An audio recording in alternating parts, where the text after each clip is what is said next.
everybody. My name is Leslie Pyle, and I am the founder of HireMyMom.com.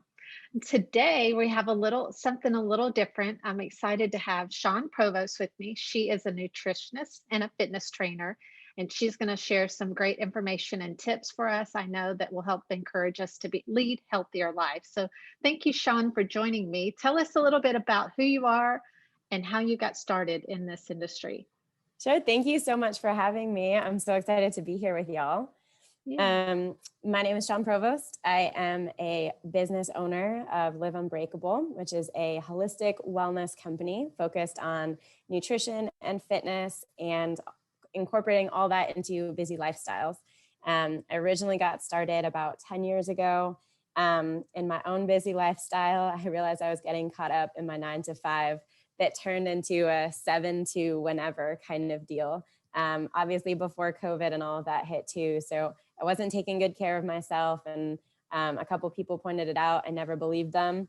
I got sick, and then after that, I kind of started to turn things around, and I want to help other people do the same. Wow, very good. Okay, so tell us, what does it mean to live unbreakable? So living unbreakable is being able to balance the self-care necessary to give to other people in the ways that you want to. So for us at Living Unbreakable, it means feeding yourself really well and understanding your body enough to know what it needs, being able to move, whether that's exercise or just getting up and moving around your house, being able to move with your family. And then it's the balance with work and play and all of the other different roles that we all have in our lives.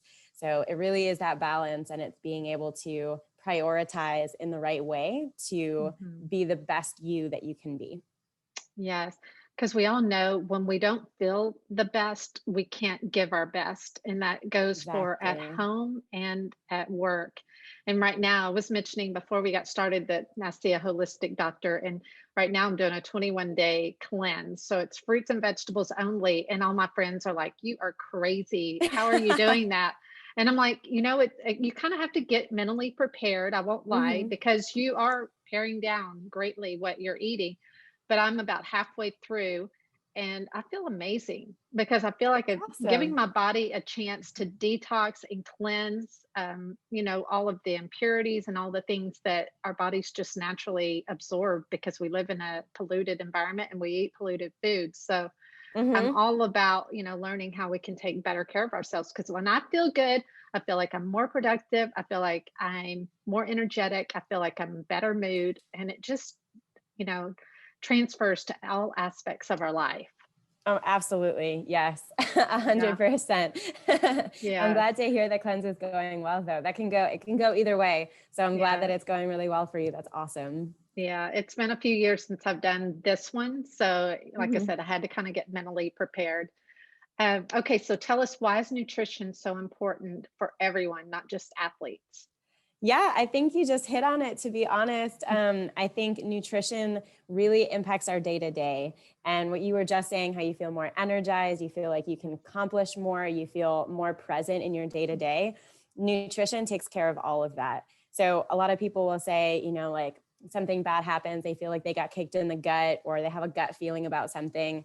And that's all fair and valid because our Yeah. gut talks to our brain all the time. Mm, And we are just so accustomed to ignoring it and pushing it off because it's not convenient for us to pay attention to it. And it's right. so hard for us to get back in touch with it. And that's where nutrition and really listening to your body comes into play. Yes. And just, I think it's scary to people because they're so used to eating or doing the things that they've done that they think, oh, there's no way. So for Mm-hmm. someone, let's say that this is all foreign, like they're used to eating what they eat and it probably isn't very good and nutritionally. How do you tell people, like, what's one step to get a baby step to get started on this track? The first step, and I'm so glad you asked this, the first step is always to hydrate. I was going Every to say that. Yeah, right? Everyone Mhm. knows it. I feel in the back of their minds, they're either not getting it or they know logically if they drink more, then their hunger cravings kind of subside or at least change a little bit. But really, the baby step to getting back on the right nutritional track is just drinking more water and making sure that it's, at the right time. So, obviously when you're exercising, even if you've been active in some way, so getting up, taking your kids to work in the morning, or if you just had a really long meeting, you're dehydrated from talking, and you need to be able to rehydrate your system and give it what it needs to process the nutrients you're going to give it later on. That's right. So how much water should the average person drink? So if you are just like going through your busy day, you want to drink somewhere between 90 to 120 ounces, which sounds like a crazy lot, I know. But if you break it down, that's only 10, 12-ounce glasses of water. So you have to fill that sometime throughout your day.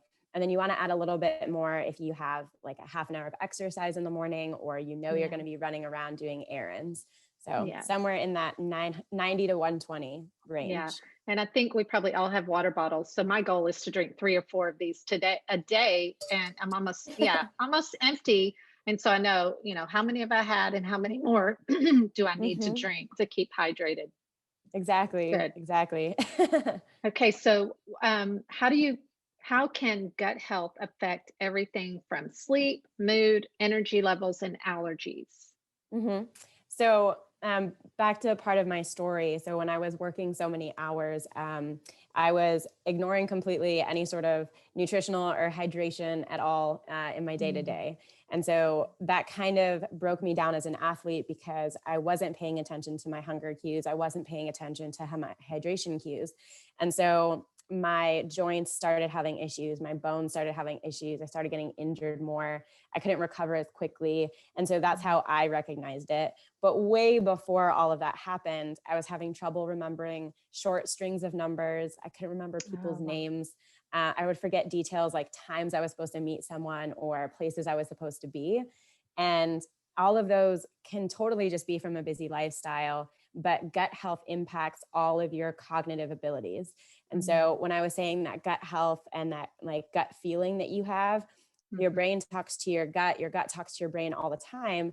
And like all of our feel good hormones and chemicals in our system come from our gut, not from our brain.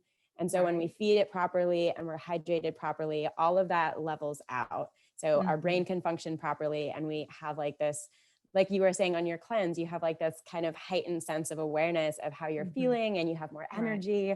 And so gut health really impacts all of that. Yeah, it really does. So for those that maybe have relationship problem with either exercise or food, how can you heal those areas? That comes down to a mental tenacity side of training. So the other big piece of Live Unbreakable is being able to shift your focus from a negative to a positive, or a closed mindset to a growth mindset. So we all are where we are for any number of circumstances and experiences in our life. And at this point, right now, anyone listening to this can make a decision to change. And that change can be really small. It can be, I'm going to start hydrating better, or it can be a big jump. I'm looking for a coach to help me fix my life right now. Right. And these are all of the bad things. I need help with all of them. And that decision to make the change is really the first step, and just acknowledging you want to. So for anyone struggling right now, I would just say, take a deep breath, ground yourself, and have the faith in yourself that you can make the change that you want to make. Good.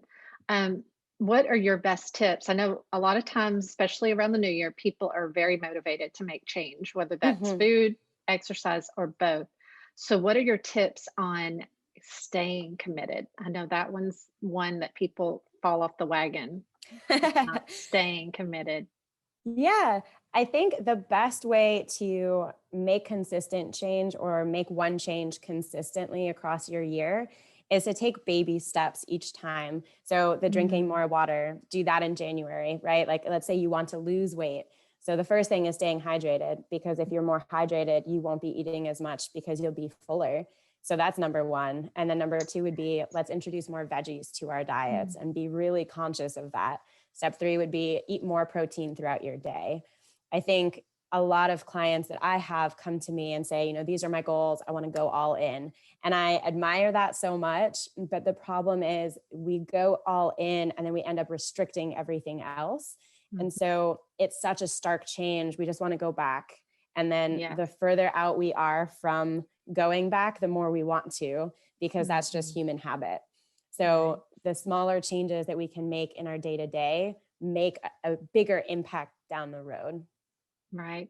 I would agree, because we've probably all heard that if you do something for 21 days, at least it becomes a habit.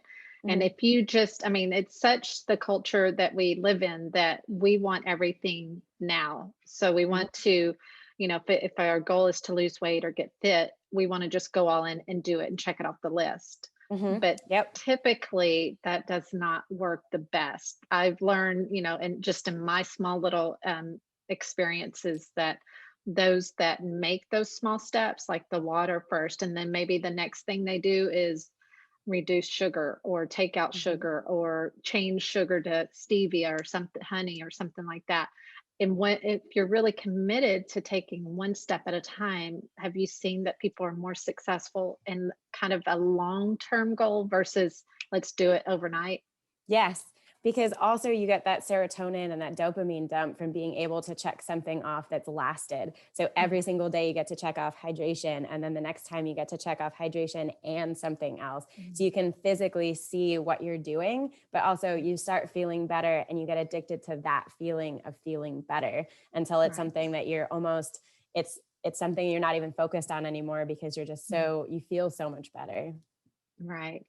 So what happens to those that, let's say that whether they're doing the short term or the long term, they fall off the wagon? Let's say they just went out one weekend and just did everything they weren't supposed to. What do you tell them when they come back on Monday? I tell them they didn't fall off of it. They took a leap off and then they were running alongside it, which is okay. That's fine. I like that. Because they just took that little leap off, they can leap right back on, and there's no fault in that. Everybody has good days and bad days. That can be, it could have been both for them, right? They really liked what they did. They just kind of have regret the next day. And being able to acknowledge that that was yesterday and this is today, we can make a different decision, is where we need to spend our focus and our time. Yeah. And I think it's important too, not to live in condemnation. I mean, we're all going to make mistakes, and not to let that shame take over and then just make us defeated where we think we have to give up, because that's such a lie. Absolutely. Yes. No, just let it go. It happened. It was the other day. It was the other weekend, whatever it was, just let it happen, and then start to take steps forward for, all right, well, maybe we weren't super nutritionally focused. So let's give our body what it needs and what it was lacking. And then we can move forward from there. That's 100% yes. Right. Give yourself some grace. Exactly. Okay. So what are your best fits? Oh, I already said that. Staying committed. We did that one. Okay. Tell us how this, all of this is really simple, but impactful. Yeah, it all comes back to being able to break it down and having those bite-sized pieces that we can fit into our day-to-day. And it really is knowing that every single step along the way that you're making, whether that's just hydrating or just adding vegetables or just sugar, it's not a just. It's a big step that you're taking, because it's actually 2 steps. It's understanding that you weren't where you want to be, and it's being willing to make that change. And the change is just manifesting as that one step. And so, you know, that's really what your focus is on. That's what our positive affirmations are for. And that's, you know, the next step forward. And I'll just say one more kind of testimonial of nutrition is my daughter, who is now 25, was diagnosed with Graves' disease when she was 18. And they wanted to, that's a thyroid disease. They wanted to remove it. And so, or at the time, just put her on like 5 prescriptions. And that's what started my journey on really taking a look at food and nutrition, because I did not want to put my 18-year-old on prescription drugs the rest of her life. I mean, I just imagined her walking around with her bag of pills. And I was like, no, because I don't like taking pills myself. And so that's what started us on our journey. We found this holistic doctor. She was 18 at the time, so she kind of didn't really stick to what she should do. She went off to college, and, you know, it was kind of just, okay, she did a little bit. But once she got out of college and was like, went back to the doctor, she started breaking out in hives. Her body was just not functioning the way it should. And she was like, okay, this is now my responsibility. I'm not living under my mom's house anymore. I've got to figure out how to take care of myself. So because she didn't have a big budget for any big doctors or whatever. She just went to the library and she just immersed herself in holistic health and wellness. And I'm telling you, that girl is such a clean eater now, and she's had no symptoms at all of her Graves' disease and is taking no medication at all. That is So awesome. I love to yes, hear that. Yes. yeah. Good on So, both of you for that. That's such a struggle, and that's so awesome. yeah, and for her, it wasn't about losing weight. It was about being healthy and, Yeah. not having to take prescription drugs. So thank you Mhm. for sharing your wisdom, your advice, and all of that with our listeners. If somebody wants to know more about you or your services, where can they find you? Yeah, absolutely. Thanks so much for having me. You guys can find me at liveunbreakable.com. Okay, awesome. And are you on social media? Yep. If you find me Live Unbreakable or Living Unbreakable on all social media platforms. Okay, great. And we'll link to those underneath here on the YouTube video in case somebody doesn't have a pen handy. Well, thank Sweet. you Thank again, you. Shaun. This has been so helpful. Yeah, thank you. Absolutely.